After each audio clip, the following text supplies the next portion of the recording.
Okay, so hello all, it's Kyle here with Soundsphere magazine, and today we'll be interviewing Chatpile. Since 2019, the Oklahoma Quartet have developed a unique multi-genre brand of noise rock defined by its harrowing character portraits in dark instrumental palettes. And joining us today is Raygun uh, Hey, what's up? and Luther. Hello. Okay, so great to have you guys here. I've been a fan since God's Country, especially, which sort of, yeah, I mean, I'm not a big, in terms of metal, in terms of my own background, I tend to come from more the indie and post-punk and I guess noise rock side of things. And I That's me think, too. Me too, yeah, man.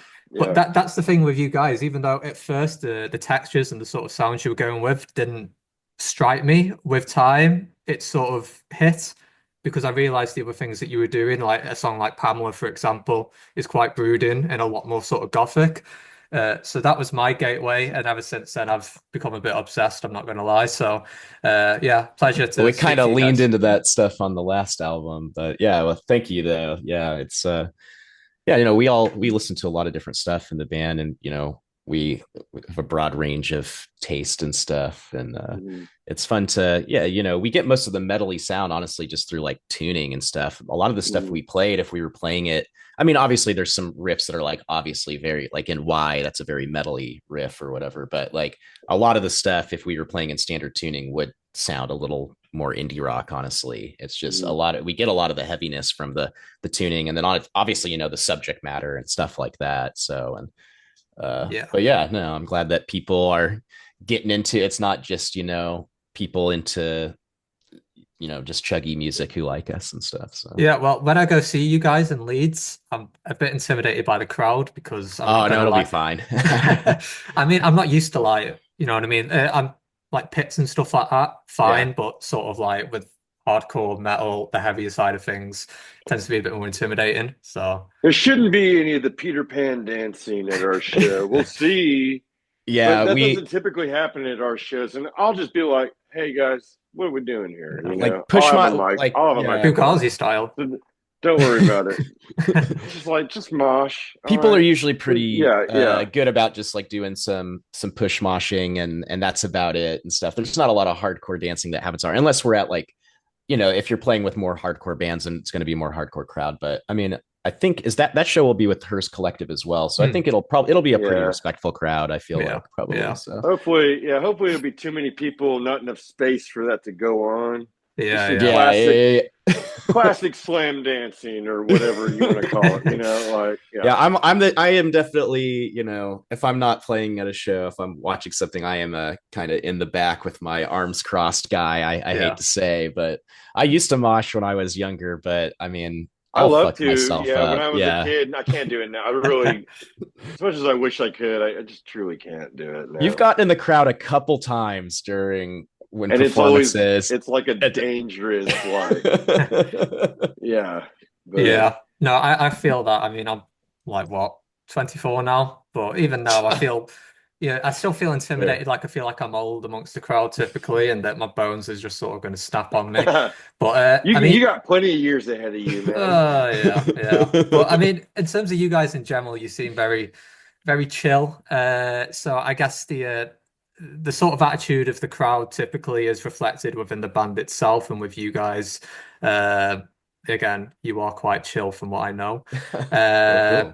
yeah, it's usually, I guess, a contrast to the music, which we'll sort of get into within the interview. But I'm just wondering, in terms of where you guys are right now, I'm guessing Oklahoma, is that right? Yep. Yep. Yeah, we're both in our houses in OKC. We And live a few miles from each other. okay, and what's the climate like there right now, the temperature Pretty wise? cold actually. It's a big cold front in the US right now. It was actually uh close to zero here, which Fahrenheit, so well below 0 Celsius Uh, here for a bit. But yeah, it's like it's 37 right now, feels like 28, so a It's little above cold. It's cold in zero my house Celsius. for sure, Yeah, but probably yeah. like Okay, and in terms of the climate there, politically, sort of the mood, I guess across the board, sort of how's that right now? I mean, yeah, pretty crazy stuff. I mean, the inauguration was this week. It's pretty crazy. I'm not on like Twitter or any of that stuff anymore, and I don't really like. I don't know. I'm still on Instagram, so I see some of it, and I'm not trying to be uninformed, but I have found it's been better for my mental health to not just be following every single thing that's happening every single day here. But uh, yeah, I mean, even in Oklahoma more specifically, we're gonna have a governor race, coming up as well too, because our governor's terrible and he's term limited. So there's going to be a new governor, and it's looking like it. Ryan Walters, who's like a terrible. He's like the head of like the basically head of education in Oklahoma, and he's the one like if you've heard stories of they're mandating Bibles be put in schools in Yeah. Oklahoma, like it's that guy who's doing it, and he's going to try and run and be governor, and Yeah. he's going against the like crazy super cop attorney general. So it's like no matter what, it's going to be a nightmare here, no matter who gets elected. Uh, Yeah. but yeah, I mean, yeah, it's crazy right now, pretty, kind of worldwide, but especially here, I feel like with politics. But that's why you just gotta do what you can do and be with your friends and with people and make art and do what you can Mm. because it's kind of tough out there right now. So Yeah. Yeah. No, definitely. I mean, I was thinking about something that Stin said in an interview in the past about sort of when you come from a place like Oklahoma. I think for myself, I come from a similar place in the UK, in terms of politically and maybe culturally and so on. And he was talking about the idea of you want cool things because you want that place to be the best possible version of itself it can be. yeah. In terms of Oklahoma, like you guys wear that on your sleeves, you know what I mean? You don't shy away from the fact that you're from there. It's quite a big part of your identity and you guys as a band. In terms of like making that improvement, in terms of sort of channeling your music into making Oklahoma, obviously Oklahoma City specifically, into a more sort of unique and eclectic place, how do you sort of envision that taking place? Well, no, I mean, right now I mean, the music scene has honestly been pretty active for years and years here for, the entire time I've been going to shows since I'm a little younger than the other guys in the band, but I started going to shows in like, I don't know, 2002 and 3, 4, that area. And it's always been very active here, even if like the active scene doesn't align with my tastes. Like it seems like there's always been bands going on and stuff here, but yeah, I don't know. My mentality has always just been, like, I'm not saying I'll never move away from Oklahoma City. I mean, I've moved away from here before and came back and stuff, but it's just, I don't know. Some people have to stay, right? Like, not everyone that's into quote unquote cool stuff should just leave and go Hmm. to Seattle or whatever, like there's obviously, we go to places where it's like, oh man, you kind of fantasize. It's like we find a place with one train and we're like, oh man, a life without cars. A whole nother world is out there, but then Yeah. I don't know. I do. I mean, as much as it's complicated. I mean, I feel like a lot of people relate to this. It's like you live in a place that kind of sucks, but you also kind of love it. It's hard, I don't know. It is home here, So uh, it's just the more we play and do stuff here, I hope it inspires anyone to play music. But I just feel like there has been a pretty decent scene here for a while, and then there's other bands like Peeling Flesh and stuff that are blowing up right now too, that are from Oklahoma City, and I don't know. I just like I said, it's not that I'll never say that. It's not that I'll say I'm gonna live here my entire life, but it's just I like staying here and trying to do anything to make this seem like a place that is desirable to live. Like, hey, at least there's some bands like Chat Pile there. There's I Mhm. don't know, like I don't know if that factors into anything at all for anyone, but uh that's kind of how I feel about it, though, I I'm guess. moving to the UK as soon as I can, my friend. Yeah, we always Believe me. joke around about how because everyone that we know in the UK, they always like kind of shit on London, but we just every time we've been in London, We we have the go to the Prince greatest Charles. time. Yeah, we have a Yeah. great time. We just are taking the tube. We're going to the Prince Charles Cinema, and I had a great time in Manchester too. I'm excited to see like Yeah. Leeds. I'm excited to see other places because we've Yeah. been to Glasgow and Scotland as Hmm. well, I but we love haven't. Bristol too. I thought Bristol Yeah, was very Hmm. musical. beautiful. Yeah. Yeah. Yeah, No, go that's ahead. interesting. I mean, yeah, London does get a bit of a bad rep, but it's sort of because everything's so sort of concentrated around London. I guess with the US, Like New there's a York, yeah. yeah, New York, but I mean, I guess the US is so big that it just doesn't have that same concentration. Sure. Manchester is a really cool city, I and like Leeds. Manchester. Yeah, I mean the culture and the music there especially. Uh, and I was just curious, Raygun. I saw your review for Better Man, the Robbie Williams film. Yeah. You said it was too British. What does that mean? What does that mean? Yeah, yeah. Nobody in America knows who Robbie Williams is. Like he was famous here for 6 months in the year Yeah, when 1999, I Millennium think. came Yeah, out, that song, I remember it would be Millennium. on Yeah, and MTV, it would be on then MTV. I'm Yeah. loving angels instead. That song, like, and the movie. Have you seen the movie? I haven't, no. It's. I mean, I in a way I loved it. It was way too long and unfocused. Like the ending, it's like he makes this speech at the end. It's like that's not what this movie was about. You know, it's like you didn't. What are we doing here? But anyway, uh, there's like stuff in it. Like he dates one of the singers in All Saints, and like when Never Ever hits #1, they go to the celebration party, and that's in the movie, and I loved that. But I was like, this is too British for American audiences. Yeah. They will America will not understand this movie. I barely am enjoying it, any aspect of it. Oh dear. And No, that's funny. so Yeah, I mean, so I was talking about the place I'm from originally. It's a place called Stoke-on-Trent, sort of post-industrial town in the middle of the UK. And in terms of cultural exports, we don't have many. Robbie Williams is our number one cultural Oh, export. that's awesome. Yeah, he I rocks. mean, yeah, but I mean, Better Man has been getting some interesting responses. So I'm glad you got something out of it, Raygun, at least. Yeah, I mean, it's strange. It's a very strange movie. I don't know Take That's music, Hmm. really, but I didn't hear the song I do know. I don't know that they had the rights to Take That's music, perhaps. Because when he joins Take That, they all dance to Rock DJ, but that's one of his songs. Oh yeah, yeah, yeah, So yeah, I don't know. yeah. I Anyway, saw that clip. I've seen the clip of them dancing to Rock DJ. Someone shared that. They were like, it's a better music video than Thriller. I was like, okay. that is insane. It does become full on musical. I mean, it's from the director of The Greatest Showman, Hmm. Sure. so Yeah. No, I thought it seems like it's a musical, right? The movie. yeah. Hmm. Yeah.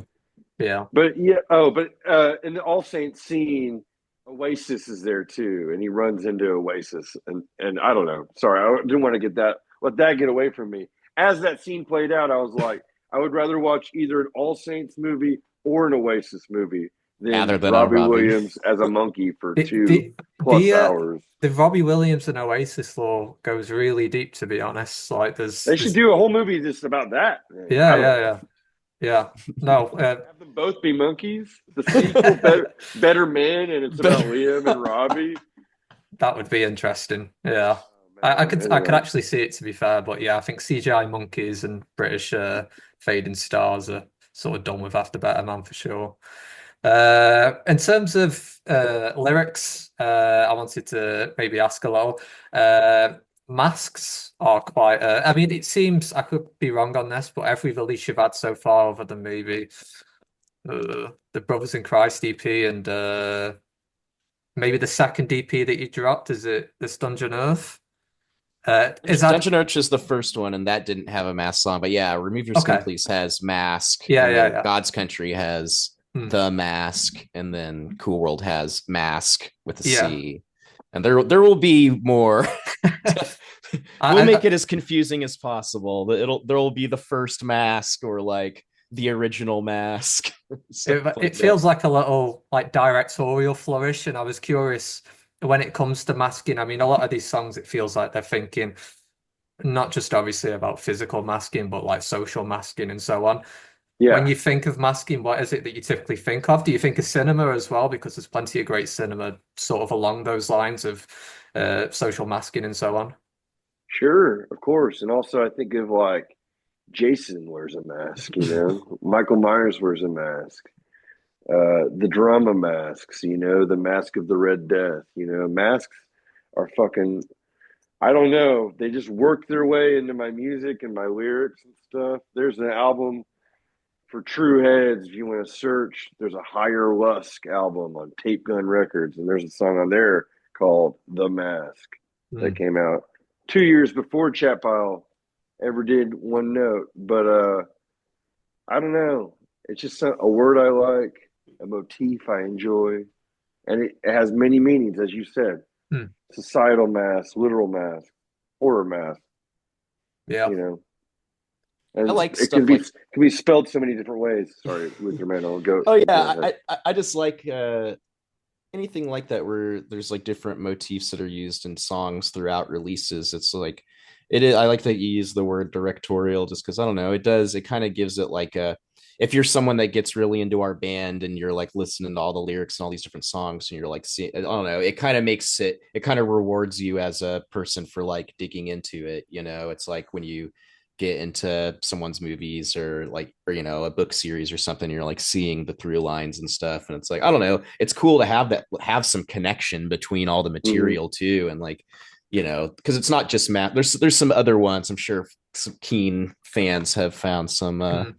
other things Absolutely. that get used a few times, but yeah, I think that's cool. I love that type of stuff. That's super up my alley. So anytime Ray kind of peppers that in, I'm always, and also with the mask thing, we have just laughed and joked how it's just funny to make it complicated and hard to talk about for us and for Yeah. fans of the band. If we just Yeah. make it so completely inscrutable that we don't even know when we're trying to play one on stage, we don't know which one it is. Yeah.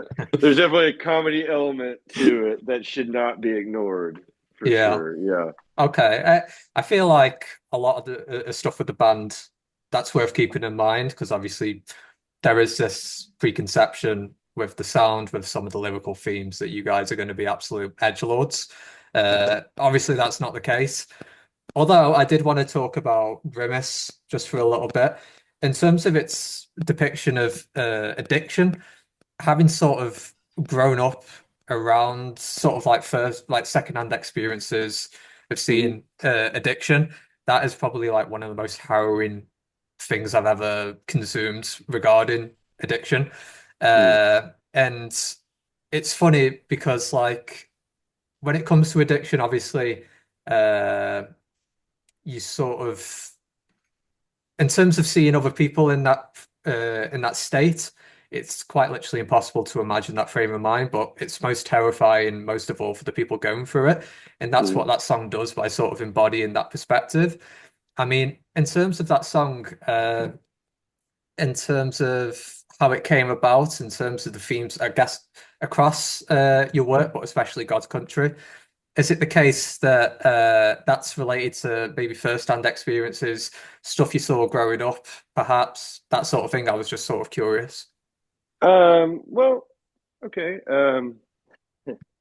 That song is a fictional song, you know, and it's like I took inspiration from several movies and stuff, but I have experienced drug addiction and stuff in my 20s and stuff. So I do truly understand what it feels like to withdraw and stuff like that. So little details like that, you know, I like to talk about stuff like that. And I do like to talk about addiction and stuff. I haven't really done it a lot in songs and do like empathetic portrayals of people, you know, who are doing that. Maybe I would like to do that more, honestly, but you know, I don't know.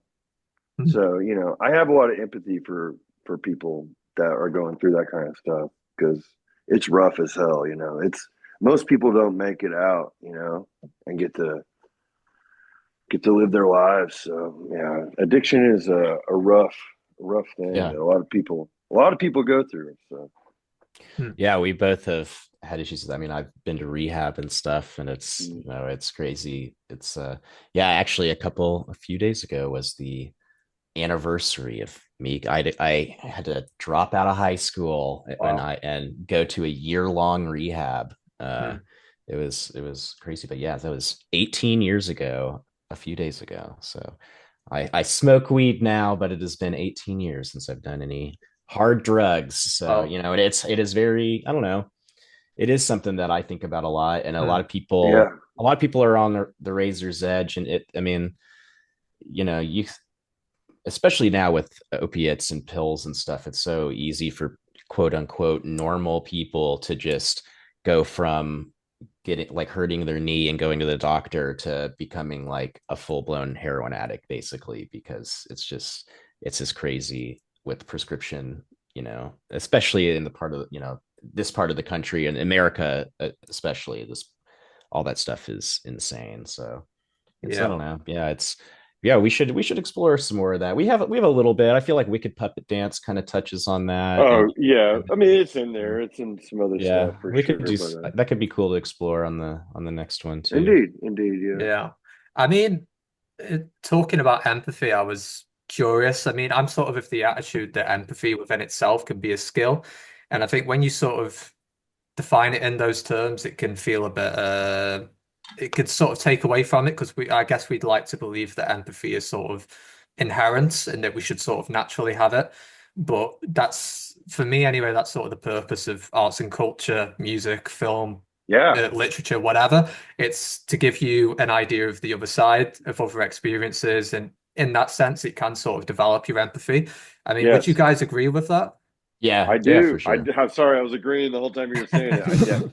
I do agree with you. Absolutely. Yeah. I feel like novels, literature is one of the best tools for making empathy grow in the human mind, And like that's just something that we're getting so far away from with people reading only YA or nothing. And it's like, I don't know. Yes, but I do agree with you wholeheartedly. Music, everything. I think weed also helps too. That's maybe. Yeah, Really? it is one of those things that's like a lot of music, especially, stuff that can kind of be that touches on topics like we do or is in this realm can be maybe a little more like misanthropic, or I don't know. Anytime we get like called like nihilistic or something, I get a little like, I don't know, really you get nihilism from our music? I feel like it's more like angry that shit is bad, or or not even that, but just like I feel like when you have these like character songs, like it has like a level of empathy in them and stuff. I feel like it comes through. So I think that we want that to be in there too. Just that it's not just fuck the world music. But, Mm. Yeah. but yeah. No, for sure. I mean, that's sort of how I came to really appreciate the music, and the way in which I see you guys now is is essentially like an exercise in empathy, but Grimace was sort of the center point for coming to that realization, just because I could actually sort of see it firsthand and understand it firsthand in what you guys were trying to do on that particular track. But that's all throughout Cool World as well, I guess, from a different subject matter, especially in relation to uh, scenes of war and all the disgusting stuff that we see online on a pretty much daily basis. Uh, but yeah, I mean, I was curious in terms of the cinematic influences. I mean, the way in which I feel like the music works is that it's visceral for one, but it's also very visual as well. And I mean, considering how much you guys seem to love films, that's not really a surprise at all. To what extent do you think cinema has sort of influenced you guys' creative approach? Completely for me, I would say, not it's not everything. So I say completely, I guess that's not the right word, but it's big for sure. It's my favorite art form, Hmm. I would say.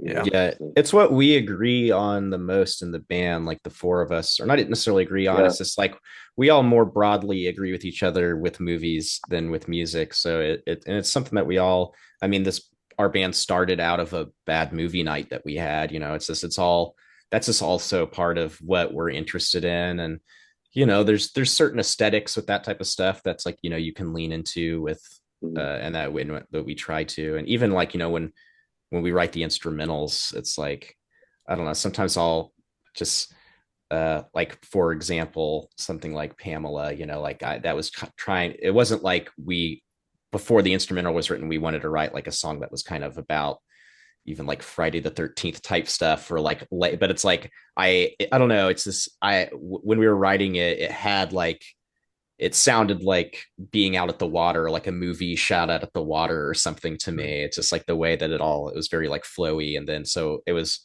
when Ray came up with the lyrics of that one, it was just like it matched very well. And but yeah, I don't know. It's just we also scored a weird indie movie years ago, and that was Painkiller. like yeah, it was fun to do that and bring some of that in. And you know, we like movie scores a lot, and that Mhm. is, you know, an influence on what we do as well. So it's just like having that kind of cinematic quality is, if we can achieve that, is kind of, you know, cool. Mm. I, I'm Yeah. into that if we can do it. So Yeah. I mean, do you guys see yourselves doing more scores in the future, perhaps? it depends. I mean, I don't really want to do many like super low, like I don't know. I feel like if it was right, if like, if, you know, some friends were making something, we could maybe do something like that. Or but it would be cool if, you know, if a person who's making a movie that's going to be in theaters worldwide wanted us to do something, we would consider it, obviously. But I guess what I'm getting at is I don't know if we're going to do too many more just like, you know, for fun indie movie stuff. But because it was a ton of work. It was a ton of Yeah. work. Yeah. Yeah. Uh, so I mean, I it's mean, really fun, but yeah. I'm sure you've been asked this question before, but if you were to choose any director for which to produce a soundtrack for, who would you go with? If it's just Uh, living, I would love to. Hey, Panos Cosmatos, call us yeah, up, that'd be great. brother. Let us Uh, score your next movie. Jim Jarmusch immediately came to mind for some That'd be reason. cool. Wait, who came to Watched mind? Jim Jarmusch. Okay, yeah. I just watched The Dead Don't Die. I hadn't seen it, and I liked it. It was like really weird, but it has stuck with me. And Hmm. I love Neil Young's score on Dead Man, so that's just probably why. And the RZA score on Ghost Dog and stuff. So I was like, he could probably do something with us. Yeah. Todd Haynes, Todd Hmm. Solondz would also be an Todd absolute Solondz or dream. Todd Haynes, the two I don't Todds. see Todd Solondz needing us to do music for him, but maybe, you know. Yeah. Todd Haynes is an interesting choice. I mean, I I just wouldn't. like his movies. Yeah. Yeah, I think his movies too. Yeah, I'm with you. yeah. No, definitely. Uh, and then I was curious as well in terms of how much time do you guys have, by the way? In terms of It's 10:30. Well, it's just been 30 minutes. I mean, I'm doing whatever right now. I don't know what you Yeah, got I'm going on, free. Ray, but No, okay, I'm free. no problem. Uh, okay, just give me a moment. I was going to ask actually about Mike Lee, because I know you're quite a big fan, Hmm. Ray. Yes. I'm from the UK, but I've never watched a Mike Lee film before, so where should I What? start? Where should you start? Well, you're 23, so 24, I'm at yeah. 24. Sorry, I'm gonna say Naked. You gotta watch Naked now. Hmm. Capture that energy that you may or may not relate to Nihilistic energy? now. Well, it's not nihilistic. I don't think. I mean, some of the characters are nihilistic.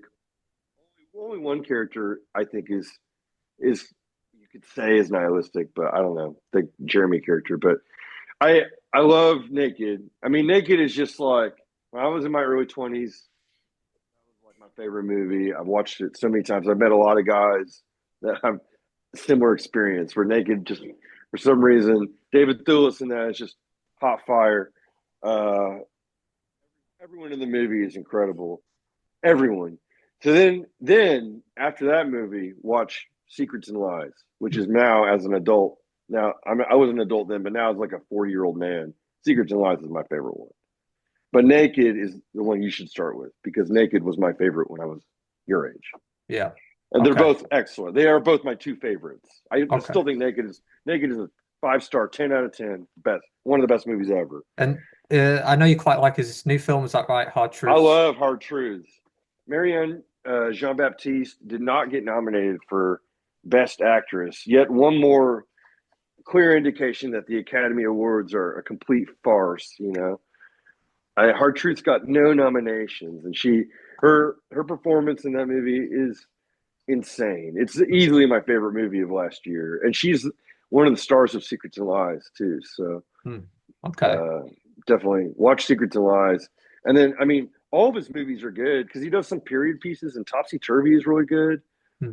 That's about Gilbert and Sullivan, Yeah. and I don't know. So I love Mike Leigh. He is truly one of my all-time favorite directors, no Yeah. question. Yeah. Okay, cool. And I was curious. I mean, I know you guys, when you're playing live, you tend to sort of fill the in-betweens with cinema knowledge, cinema law, local cinema law. Yeah, Uh, I'm curious in terms of lead. I mean, do you tend to do a bit of research beforehand, like sort of premeditated, sort of like, I okay, do. yeah, yeah. Not to And tell you too much of the sausage You have today, but some yes, stuff locked and loaded. There's some I stuff because do. you know a lot, We're not getting to to the hype point you where up, now we're but going around and like we'll go to these places and they'll be like, "You said that one already," like and so like we're in.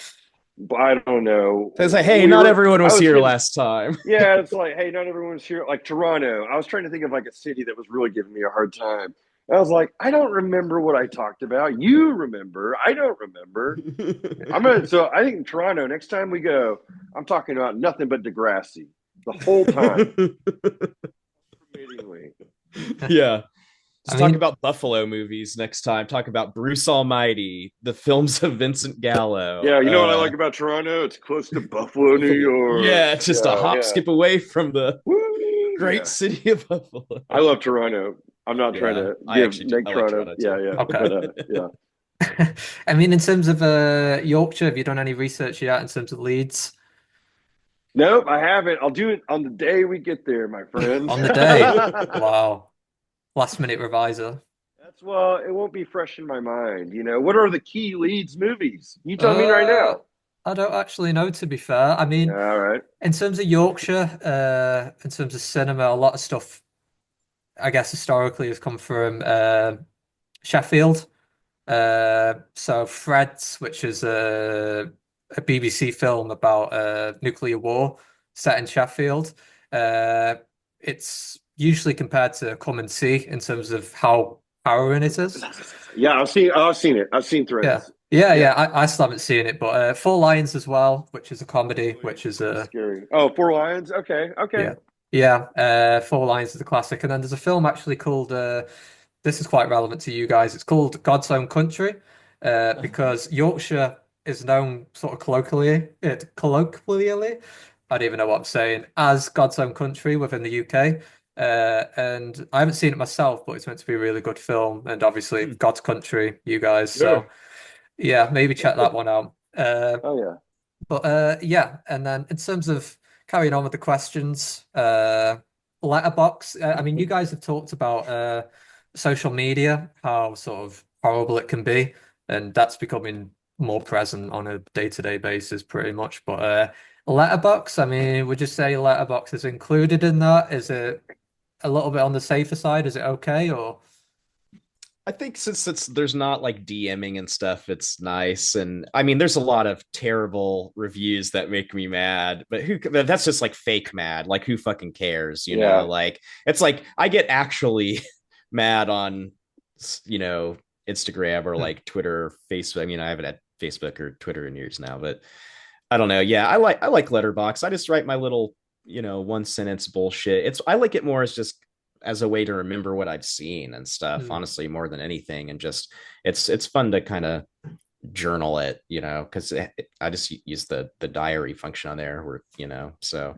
but yeah, since it doesn't have like you're not like posting on someone's fucking page or like DMing people, it's just like maybe you write a review and someone leaves comments on it, but Mhm. it's I don't know, it's mostly you're kind of just shouting into the void, I feel like, on there rather than just like I don't know, interacting as much with people. At least that's how I use it. I'm not trying to really super interact with people on Letterboxd, but Hmm. yeah. Yeah, yeah. What about yourself, Reagan? Yeah. I mean, that's fine. It's my favorite social media function. I mean, I dream about just getting rid of Instagram and stuff like Yeah, that. But like, same. I mean, I kind of part of me feels like I need it for like my career and stuff, Yeah. which is like horrible, and I hate it, you know. But it's like, well, and but Letterbox is good. People got really mad at me for not liking Nosferatu, and I saw people that. like people kept leaving. mean comments and then deleting them. So you'll look at if you look on there, there's all these deleted by person, like there's all these like deleted comments. And like this guy kept like following me and then writing a mean comment and unfollowing me. He did it like 4 times. It's like, Yeah. man, people got twisted up about that movie. And like, who gives a shit? Nosferatu, like, holy shit. Yeah. I Negative experience I've had with Letterboxd, so I mean, it can be like that. I mean, some reviewers who I like tend to get a lot of shit. It tends to be the ones who, I guess, engage with the sort of political elements of stuff. But, I sort of read the reviews and think of it as reasonable, and then you'll see the comments, and it's all deleted comments, and you get like a Yeah. little inch of context, and yeah, it's like really horrible stuff. What battle happened here that Yeah, I can't basically. see? in my Yeah. review, I'm like, Robert Eggers is a nerd. And people were like, this is too mean. I'm like, come on, man. I mean, I'm curious in terms of that film. Are you a fan of Eggers in general, or are you just sort of not on his wave at all? Not Or... real. I'm laughing about this news about him remaking or making a sequel Labyrinth. to Labyrinth. I'm like, yep, this is the final reveal that this guy sucks, I And then loved his The Lighthouse. I'm actually kind of controversially didn't like The Witch very much, but I liked The Northman. I had a good time with it. So I was looking forward to Nosferatu. I don't know, yeah, especially with like how beautifully shot The Lighthouse is with its like black and white photography. It's the same DP on Nosferatu, and it's like blue and looks like shit. I don't really understand it. Hmm. I was also not a big fan of Nosferatu. This one, you know, you can just watch the Francis Ford Coppola one or the Werner Herzog one Hmm. or the one from the 20s or any yeah, or other. Dracula 2000 even. Like, goddamn. Not really. It's not that. Yeah. I mean, it's on equal footing with Dracula 2000, I would say. Yeah. But yeah, I don't know. I saw that he's gonna do a Wolfman movie as well, and a It's Labyrinth like sequel. a wolf man, but like the real kind of wolf, like the 13th century version. It's like, all right, bud, I'm already yawning here. I think I may truly not go see his Wolfman movie. You'll I see may it. There's no I way, dude. You I don't see literally everything. I didn't see the lighthouse until Yeah. like Okay. later. Yeah. Okay. I was so underwhelmed by the witch.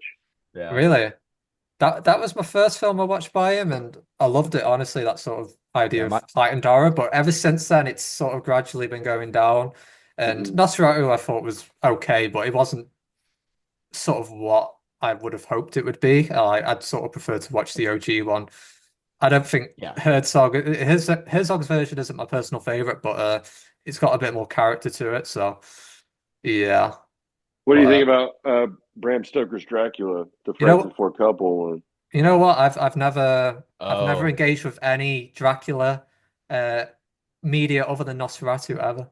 Yeah, oh, watch just that watch one. that one. Yeah. I It's mean, Yeah. awesome. so Keanu Reeves Incredible. Yeah. and Winona Ryder are, you could say, bad in it, but it doesn't really matter because I don't know. I think the directing, and Gary Oldman is insane in it, Hmm. and Aiko Really Ishioka good. does like the costuming in it, and she worked with like Tarsum Singh, who did like The Fall and The Cell and stuff like that. Like she's just amazing with her costume design. It's like you'll turn it on, and I mean, within the first 2 minutes, you're gonna know what you're in for because it's like the intro to that movie is so fucking It's awesome. so Like, hard and awesome. There's some truly like satanic imagery, like yeah, it's demonic, like I'll say blasphemous imagery in the movie. Like that is incredible.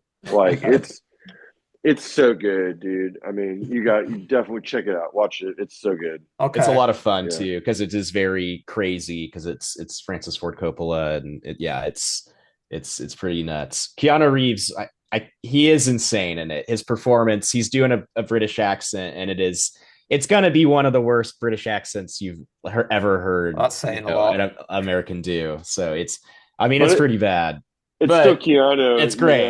I But it's mean, great. yeah. Yeah. Oh, Keanu can get away with it for sure. Yeah. Okay, so that brings me to, I guess, outside of cinema. Uh, but maybe we'll go along similar lines. I was curious. I mean, I've been listening a lot to Fugazi recently, reading about them and along those lines. And I always find it funny the idea of being like as a band quite ideologically explicit, but then in terms of the people who actually engage with your music and listen to it and call themselves fans of it, they might have completely oppositional beliefs to that.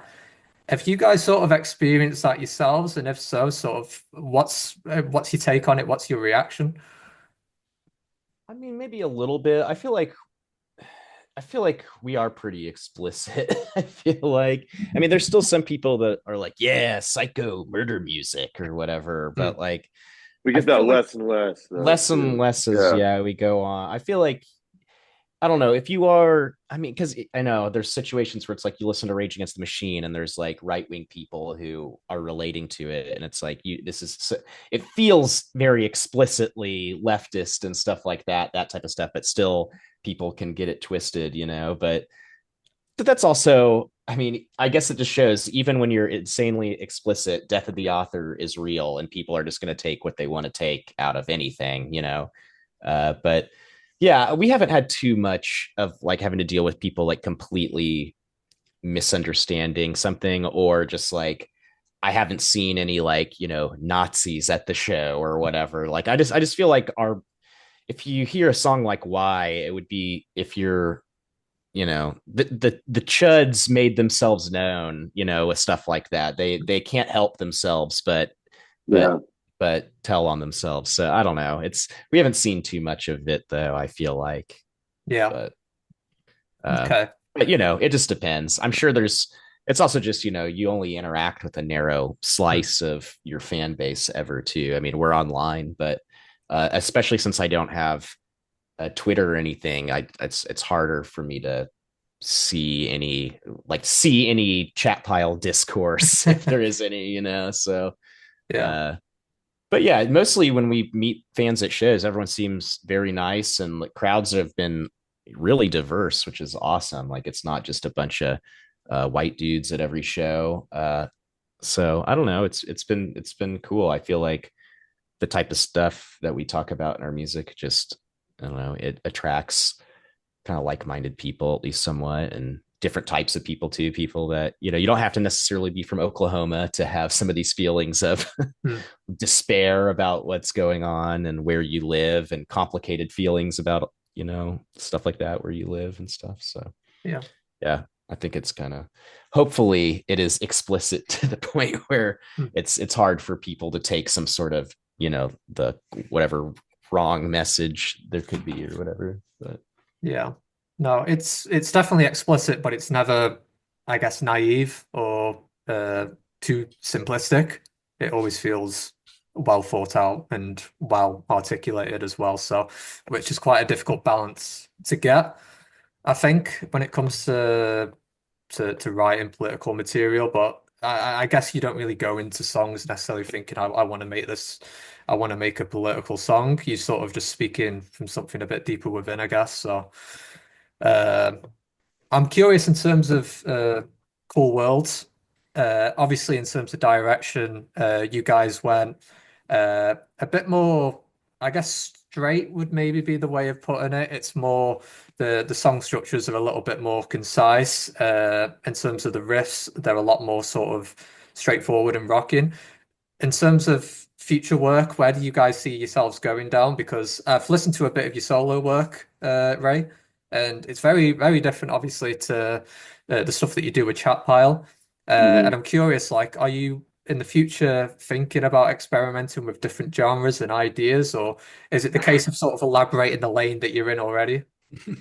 Well, it's funny that you say that, my friend, because we just finished an album with our friend Hayden Pedigo. Yeah, Luther was telling me just, And yeah. there are some tracks that are certainly there. Two tracks that are straight up just me. So if you like that material, strap in because some of it crept in to a yeah, chat pile thing. So yeah, that I was kind of talking to you about it earlier, but yeah, that won't be like I don't know, it's a collab thing, and it's really fun, but it is us trying to do something different, and instead of just having like oh, bringing someone in and have him just like do some stuff on some chat pile songs. It's like it really could be a different band name, even, you know, with Yeah. the way it's shaped up. But you know, it's just that would be too confusing to create a different band name for the. It's like let's just put this out as like a collab thing, Yeah. and Why make it confusing? why Yeah, hide this from people? Basically, yeah. Yeah. yeah. Yeah. We just But put yeah. so that's on there, and I could see us doing more stuff like that. We all kind of met up last night and we were just talking about that. It'd be fun to do some more stuff like that. But we already have like ideas and stuff for the next like LP3 mainline chat pile only album.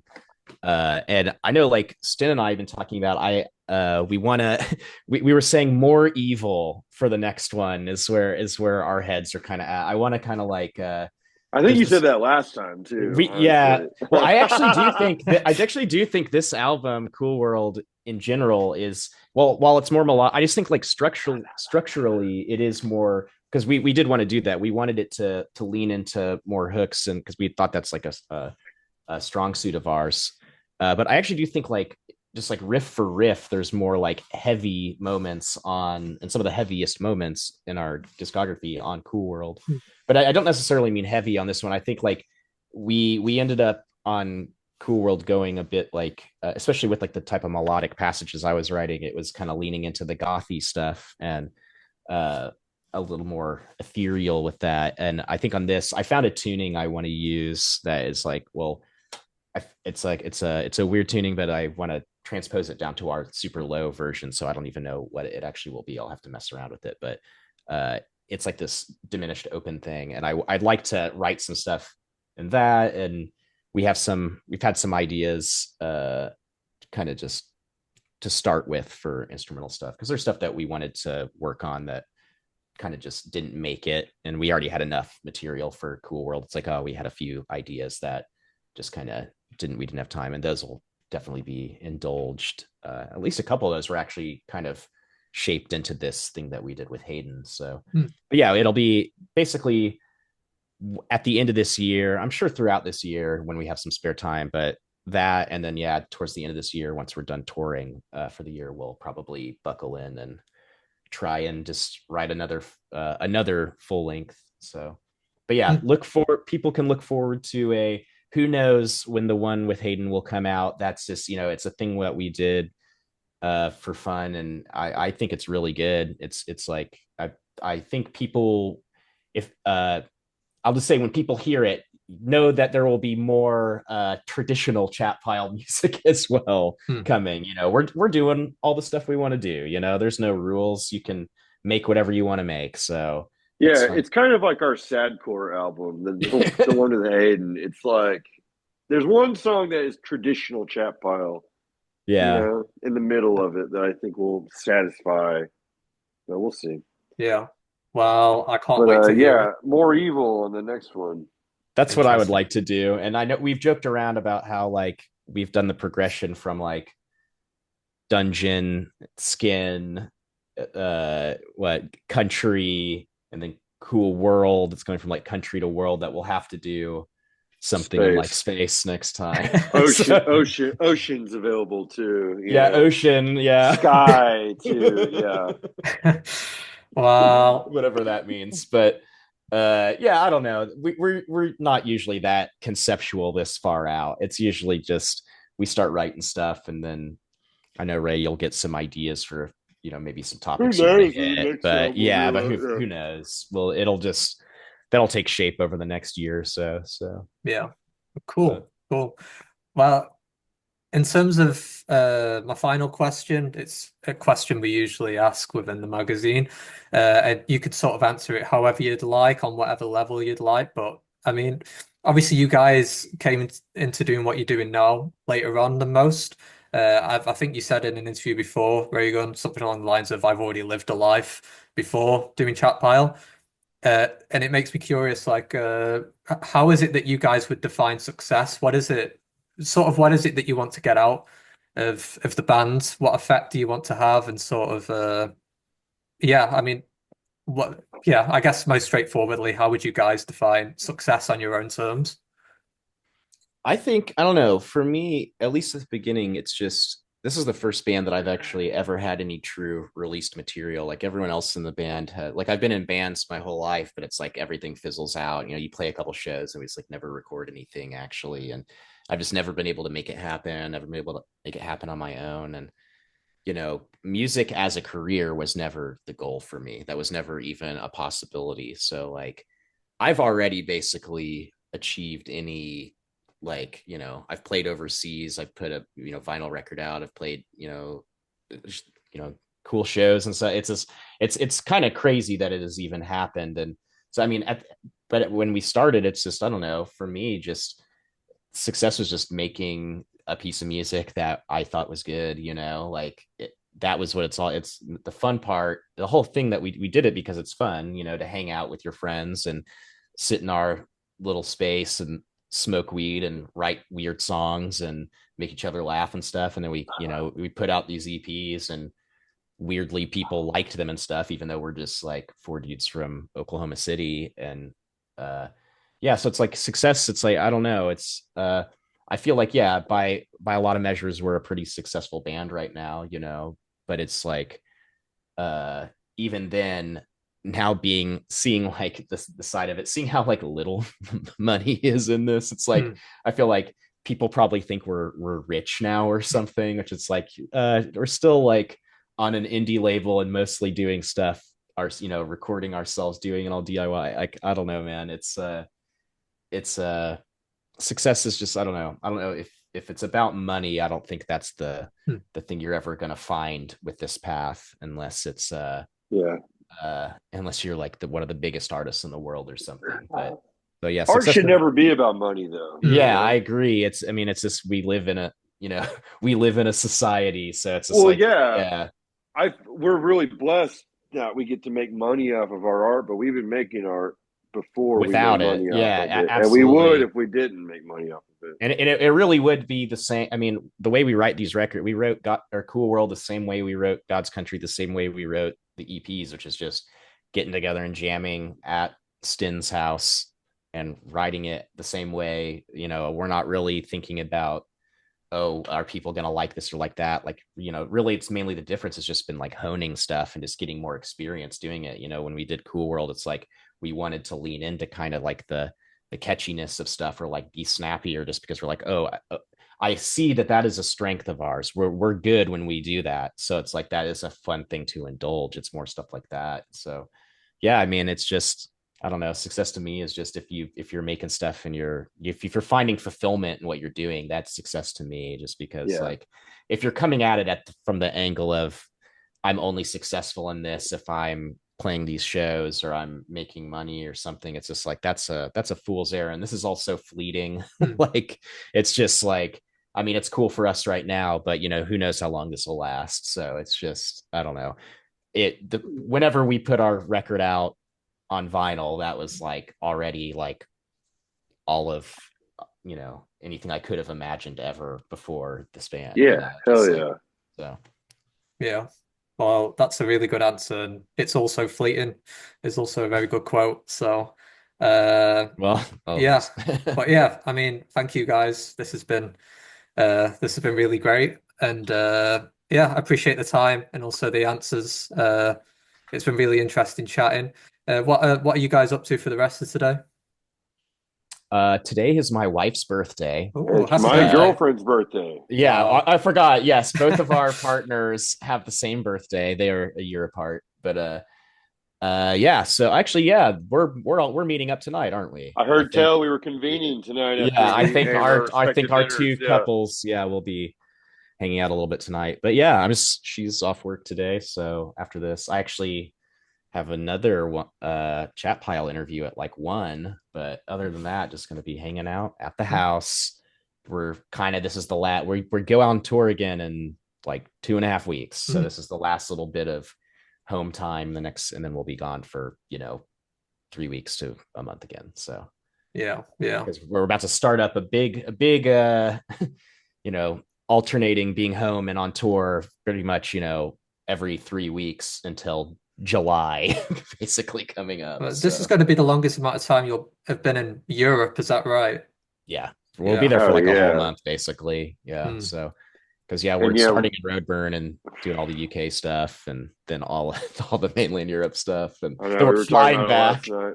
It's emotional in the house right now, talking about how long we're going to be gone next year and stuff. It's like, yeah, it is a lot for sure, but Yeah, but I it'll guess be it's worth. fun. Yeah, it's worth It's it an definitely. adventure. Yeah, it's an Hell adventure. yeah, So hell yeah. Well, I'll Oh, be seeing you guys at Leeds, and hopefully I don't get knocked around too much within the yeah, crowd. But I'll yeah, be uh, we'll see like, there. I'll be like, hey, look out for that guy. I'll point you out. The and whole Yeah, deal. that's what you want, right? To be singled out in the crowd. yeah, please, no. But yeah, I'm curious what cinema law you're going to drop as well, so I'll be Sure. looking out for that.